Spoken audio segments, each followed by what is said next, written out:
So hello viewers, আজ সকাল সকাল আমি আবার চলে এসেছি মাছের খাবার দিতে। বৃষ্টি পড়ছে হালকা হালকা, এক বাটি খাবার নিয়ে আবারও চলে এসেছি মাছের দেবো বলে। তো বন্ধুরা, পুকুরের কাছাকাছি চলে এসেছি। দেখুন এই পাড়টায় পুকুর দেখা যাচ্ছে।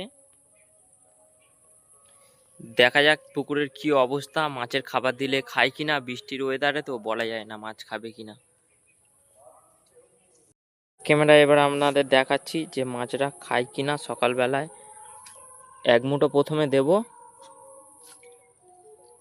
এই যে দেখুন। বাহ, আমি ভেবেছিলাম বৃষ্টির ওয়েদারে মাছরা মনে হয় খাবে না খাবার। রাত দিয়ে ভারী বৃষ্টি হচ্ছে, সকালবেলা এবার হালকা বৃষ্টি হচ্ছে, টিপটাপ করে পড়ছে।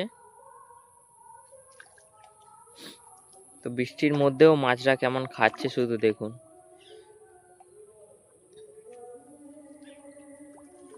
পুকুরের চারপাশটা দেখিয়ে দিচ্ছি, দেখুন কেমন কলা গাছ, এই পারে আছে পিয়ারা গাছ, এইদিকে আছে পিয়ারা বাগান, পুরো পিয়ারা বাগান আমাদের। আর এই সামনে আছে আখ গাছ, এবারে পুরো চারিদিকে পিয়ারা বাগান। আর আমাদের বাগানের আশপাশেও চারিদিকে শুধু পিয়ারা বাগান আর পিয়ারা বাগান।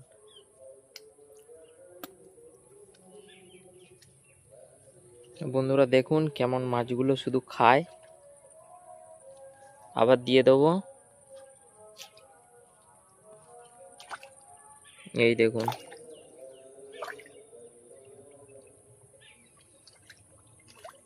মাছগুলো খেয়ে খেয়ে প্রায় বড় হয়ে এসছে। কদিন বাদে পুকুরটা ছেঁচে তুলে দেবো, তুলে দিয়ে এবার মাটি কাটা হবে। মাটি কেটে চারিদিকে পাড়গুলো ধসে গেছে, এই যে পাড়গুলো বাঁধানো হবে একবার।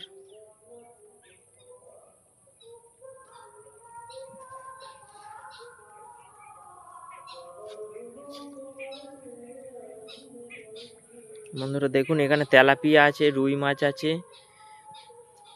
এবং রূপচাঁদ আছে কিছু, কাতলা আছে কিছু। ওই যে কাতলা এসছে দেখুন। বন্ধু, ভিডিওটা আমি স্কিপ করে দিচ্ছি। আজকের মতো এই অবধি, পরবর্তী ভিডিও আবার দেখা হবে।